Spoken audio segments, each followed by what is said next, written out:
ಶ್ರೀ ಗುರುಭ್ಯೋ ನಮಃ. ಶ್ರೀಮನ್ಮಹಾಗಣಾಧಿಪತಯೇ ನಮಃ. ಹರಿಯ ನೆನೆಸದ ಮನುಷ್ಯ ಜನ್ಮ ಏತಕ್ಕೆ ಅಂತಕ್ಕಂಥ ದಾಸರ ವಾಣಿಯಂತೆ ನಾಳಿನ ದಿವಸ ಷಟ್ತಿಲ ಏಕಾದಶಿ ಅಂತಕ್ಕಂಥದ್ದು ಇರ್ತದ. ಆ ಏಕಾದಶಿ ಬಹಳಷ್ಟು ವಿಶೇಷವಾಗಿರತಕ್ಕಂಥ ಏಕಾದಶಿ. ಒಬ್ಬ ವಿಷ್ಣು ಭಗವಂತನ ಪರಮ ಭಕ್ತೆ 24 ಏಕಾದಶಿಗಳ ಋತುಗಳನ್ನು ಭಾಳ ನೇಮ ನಿಷ್ಠೆ ಶ್ರದ್ಧಾ ಭಕ್ತಿಯಿಂದ ಆಚರಣೆಯನ್ನು ಮಾಡ್ತಾಳೆ. ಅವಳ ಒಂದು ಏಕನಿಷ್ಠೆಯಿಂದ ಅವಳ ಪೂಜಾ ಫಲದ ಒಂದು ಫಲವಾಗಿ ಭಗವಂತನ ಲೋಕದೊಳಗೆ ವೈಕುಂಠದೊಳಗೆ ಆ ತಾಯಿಗೆ ಸ್ಥಳ ಸಿಗುತ್ತೈತಿ.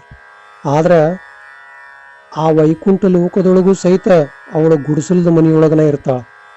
ಹಿಂಗೆ ಇರುವಂಥ ಸಂದರ್ಭದೊಳಗೆ ಆ ಒಂದು ಗುಡಿಸಲದೊಳಗಿದ್ರೂ ಆಕೆಗೆ ಊಟ ಸಿಗುತ್ತಿರಂಗಿಲ್ಲ. ಅವ್ರಿಗೆ ಏನಾದರೂ ಹಾಕಿದರೆ ಅದೆಲ್ಲ ಮಣ್ಣಾಗ್ತಿರ್ತೈತಿ. ಹಿಂಗ್ಯಾಕೆ ಆಗಾಕತ್ತೈತಿ ಅಂಥೇಳಿ ಪರಮಾತ್ಮನನ್ನು ಒಂದು ದಿವಸ ವೈಕುಂಠದೊಳಗೆ ಕೇಳ್ತಾಳೆ. ಆದಾಗ ಭಗವಂತ ಹೇಳ್ತಾನ, ನೋಡವ್ವ, ನೀನು ಏಕಾದಶಿ ವ್ರತವನ್ನು ಮಾಡಿದರೆ ಒಂದು ಪೂಜಾ ಫಲವಾಗಿ ನಿನಗೆ ವೈಕುಂಠ ಲೋಕ ಪ್ರಾಪ್ತಿಯಾಗೈತಿ. ನಾನು ನಿನ್ನನ್ನು ಪರೀಕ್ಷೆ ಮಾಡಕ್ಕೆ ಒಂದು ದಿವಸ ನೀನು ನಿನ್ನ ಗುಡಿಸಲದ ಮುಂದೆ ನಿಂತುಕೊಂಡು ಮಣ್ಣನ್ನು ಕಲಿಸಿ ಗ್ವಾಡಿಯನ್ನು ಮೆತ್ತುವಂಥ ಸಂದರ್ಭದೊಳಗೆ ನಾನು ಭಿಕ್ಷುಕನ ಅವತಾರವನ್ನು ತಾಳಿಕೊಂಡು ನಿನ್ನ ಮನೆ ಎದುರಿಗೆ ಬಂದಿದ್ದೆ. ಬಂದು ಭವತಿ ಭಿಕ್ಷಾಂದಿಹಿ ಅಂತ ಕೇಳಿದ್ರೆ ನೀನು ಸಿಟ್ಟಿನಿಂದ ನಾನಾ ಉಂಡಿಲ್ಲ, ನಿನಗೆಲ್ಲಿ ಹಾಕಲಿ, ಇದನ್ನ ತಗೊಂಡು ಹೋಗು ಅಂಥೇಳಿ ನಿನ್ನ ಕೈಯೊಳಗಿರ್ತಕ್ಕಂಥ ಆ ಮಣ್ಣಿನ ಒಂದು ಉಂಡಿಯನ್ನು ನನ್ನ ಒಂದು ತಾಟಿಗೆ ಹಾಕಿದಿ. ಅದಕ್ಕೆ ನೀನು ಏನು ನೀಡಿಯಲ್ಲ ಅದನ್ನು ನೀವು ಉಣ್ಬೇಕವ ಅಂಥೇಳಿ ಪರಮಾತ್ಮ ಹೇಳಿದ. ಅವಾಗ ಈ ಮಾತಿನಿಂದ ಆಶ್ಚರ್ಯಚಕಿತರಾಗಿರ್ತಕ್ಕಂಥ ಆ ತಾಯಿ ಕಾಲಿಗೆ ಬಿದ್ದು ಭಗವಂತನನ್ನು ಬೇಡ್ಕೊತಾಳ. ಯಪ್ಪ, ಇದಕ್ಕೆ ಮೋಕ್ಷ ಹೆಂಗೆ, ಇದಕ್ಕೆ ಪರಿಹಾರ ಹೆಂಗೆ ಅಂತಂದಾಗ, ಮತ್ತು ಇನ್ನೊಮ್ಮೆ ಮರುಜನ್ಮವನ್ನು ಪಡೆದಂಥ ಸಂದರ್ಭದೊಳಗೆ ನೀನು ಏಕಾದಶಿ ವ್ರತವನ್ನು ಮಾಡುವಂಥ ಸಂದರ್ಭದೊಳಗೆ ಆ 24 ಏಕಾದಶಿಯಲ್ಲಿಯೂ ಸಹಿತ ಯಾರಾದರೂ ನಿನ್ನ ಮನೆಗೆ ಭಿಕ್ಷುಕರು ಬಂದರೆ ಅವರಿಗೆ ಅನ್ನದಾನವನ್ನು ಮಾಡು. ಅವಾಗ ನಿನಗೆ ವೈಕುಂಠ ಲೋಕದೊಳಗೆ ಆ ಒಂದು ಅನ್ನ ಪ್ರಾಪ್ತಿ ಆಗ್ತದೆ ಅಂಥೇಳಿ ವಿಷ್ಣು ಭಗವಂತ ಹೇಳ್ತಾನೆ.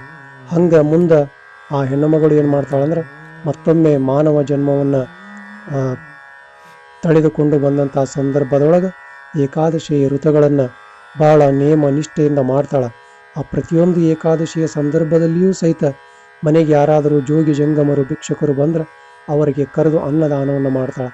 ಅದರಿಂದ ಪ್ರೀತನಾಗಿರತಕ್ಕಂಥ ವೈಕುಂಠಪತಿಯಾಗಿರತಕ್ಕಂಥ ಜಗದೊಡೆಯನಾಗಿರತಕ್ಕಂಥ ವಿಷ್ಣು ಪರಮಾತ್ಮ ಆ ಹೆಣ್ಣು ಮಗಳಿಗೆ ಸಕಲ ಸೌಭಾಗ್ಯಗಳನ್ನು ಸಿರಿ ಸಂಪತ್ತನ್ನು ಕೊಟ್ಟು ಆ ಒಂದು ವೈಕುಂಠ ಲೋಕದೊಳಗನ ತನ್ನ ಒಂದು ವೈಕುಂಠ ಲೋಕದೊಳಗನ ಅವಳನ್ನು ಏನು ಮಾಡ್ಕೊತಾನಂದ್ರೆ ಲೀನ ಮಾಡ್ಕೊತಾನ ಅಂತಕ್ಕಂಥ ಒಂದು ದೃಷ್ಟಾಂತ ಬರ್ತತಿ. ಆದ್ದರಿಂದ ನಾಳಿನ ದಿವಸ ನಿಮಗೆಷ್ಟು ಸಾಧ್ಯ ಐತಲ್ಲ ಅಷ್ಟು ಏಕಾದಶಿ ಮಾಡುವವರು ಏನು ಮಾಡ್ಬೇಕಂದ್ರೆ, ನಿಮಗೆ ತಿಳಿದಷ್ಟು ಯಾರಾದರೂ ನಿಮ್ಮ ಮನೆಗೆ ಜೋಗಿ ಜಂಗಮರು ಬಂದ್ರೆ ಭಿಕ್ಷುಕರು ಬಂದ್ರೆ ಅವರಿಗೆ ಇಲ್ಲ ಅನ್ಲಾರ್ದಂಗೆ ನಿಮ್ಮ ಕೈಲಿ ಏನು ಸಾಧ್ಯ ಐತಲ್ಲ ಅದನ್ನು ಆ ಒಂದು ಅನ್ನದಾನವನ್ನು ಮಾಡಿ ಕಳಿಸ್ರಿ ಅಂತಕ್ಕಂಥ ಒಂದು ದೃಷ್ಟಾಂತವನ್ನು ಭಗವಂತ ಈ ಒಂದು ಷಟ್ತಲ ಏಕಾದಶಿಯ ಒಂದು ಸಂದರ್ಭದೊಳಗೆ ತಿಳಿಸಿಕೊಟ್ಟಿದ್ದಾನೆ. ಆದ್ದರಿಂದ ನಾವು ಮಾಡ್ತಕ್ಕಂಥ ಪ್ರತಿಯೊಂದು ಕರ್ಮವೂ ಸಹಿತ ನಮಗೆ ಮುಂದೆ ಹೊಳ್ಳಿ ಬರ್ತೈತಿ. ನಾವು ಏನೋ ಮಾಡಿದರೂ ಅದ ನಮಗೆ ಹೊಳ್ಳಿ ಬರ್ತೈತಿ. ಅದಕ್ಕೆ ಮಾಡಿದ್ದನ್ನು ಉಣ್ಣೋದು ಮಾರಾಯ ಅಂತಕ್ಕಂಥ ಒಂದು ಗಾದೆ ಮಾತೈತಿ. ಆದ್ದರಿಂದ ನಾವು ಏನನ್ನು ಬಿತ್ತುತ್ತೇವಲ್ಲ ಅದರ ಬೆಳೆಯನ್ನು ನಾವು ಮುಂದಿನ ಜನ್ಮದೊಳಗೆ ಪಡಿತೀವಿ. ನಾವು ಏನನ್ನು ದಾನ ಮಾಡ್ತೇವಲ್ಲ ಅದರ ಒಂದು ಪ್ರತಿಫಲವನ್ನು ಮುಂದಿನ ಜನ್ಮದೊಳಗೆ ಉಣ್ತೀವಿ. ನಾವು ಏನನ್ನು ಬಯಸ್ತೇವಲ್ಲ ಅದರ ಒಂದು ಪ್ರತಿಫಲವನ್ನು ಮುಂದಿನ ಜನ್ಮದೊಳಗೆ ಹೊಂದುತ್ತೀವಿ ಅಂತಕ್ಕಂಥ ಒಂದು ತ್ರಿಕಾಲ ಸತ್ಯವಾದ ಮಾತನ್ನು ಆ ಭಗವಂತ ಆ ತನ್ನ ಪರಮ ಭಕ್ತಿಗೆ ಹೇಳ್ತಾನೆ ಅಂತಕ್ಕಂಥದ್ದು ಬರ್ತೈತಿ. ಇಂತಹ ಏಕಾದಶಿಯನ್ನು ಬಹಳಷ್ಟು ನಿಯಮನಿಷ್ಠೆಯಿಂದ ಮಾಡಿದರೆ, ಏಕಚಿತ್ತದಿಂದ ಭಗವಂತನ ಒಂದು ನಾಮಸ್ಮರಣೆಯನ್ನು ಮಾಡಿದರೆ, ಓಂ ನಮೋ ಭಗವತೆ ವಾಸುದೇವಾಯ ಅಂತಕ್ಕಂಥ ನಾಮ ಆಗಲಿ, ಓಂ ನಮೋ ನಾರಾಯಣಾಯ ಅಂತಕ್ಕಂಥ ನಾಮವಾಗಲಿ, ರಾಮ ಕೃಷ್ಣ ಅಂತಕ್ಕಂಥ ದಶನಾಮಗಳಾಗಲಿ, ಯಾವುದಾದರೂ ನಾಮವನ್ನು ಭಗವಂತನ ನಾಮವನ್ನು ನಾಳಿನ ದಿವಸ ನೀವು ತುಪ್ಪದ ದೀಪವನ್ನು ಹಚ್ಚಿ ಆ ಭಗವಂತನ ನಾಮವನ್ನು ಸ್ಮರಣೆ ಮಾಡಿದ್ದ ನಿಜ ಇದ್ದರೆ ನಿಮ್ಮ ಮನೆಯೊಳಗೆ ಅಖಂಡ ಆ ಒಂದು ಲಕ್ಷ್ಮೀ ಪ್ರಾಪ್ತಿ ಆಗ್ತತಿ. ಲಕ್ಷ್ಮೀ ಪ್ರಾಪ್ತಿ ಆಗೋದ್ರೊಳಗೆ ಎರಡು ಮಾತಿಲ್ಲ ಅಂತಕ್ಕಂಥ ಮಾತನ್ನು ಹೇಳ್ತಾ, ಬಹಳಷ್ಟು ಜನರಿಗೆ ಮನೆಯೊಳಗೆ ದಾರಿದ್ರ್ಯ ದಟ್ಟ ದಾರಿದ್ರ್ಯ ಬಡತನ ಬಂದಾಗ ಏನು ಮಾಡ್ಬೇಕಂತ ಗೊತ್ತಾಗೋದಿಲ್ಲ. ಅದಕ್ಕೆ ಮನುಷ್ಯನ ಜನ್ಮದೊಳಗೆ ದರಿದ್ರತನ ಬಂತು ಅಂದ್ರೆ ಆ ಭಗವಂತನಾಗಿರ್ತಕ್ಕಂಥ ವಿಷ್ಣು ಪರಮಾತ್ಮನ ನಾಮಸ್ಮರಣೆಯನ್ನು ಮಾಡಬೇಕು.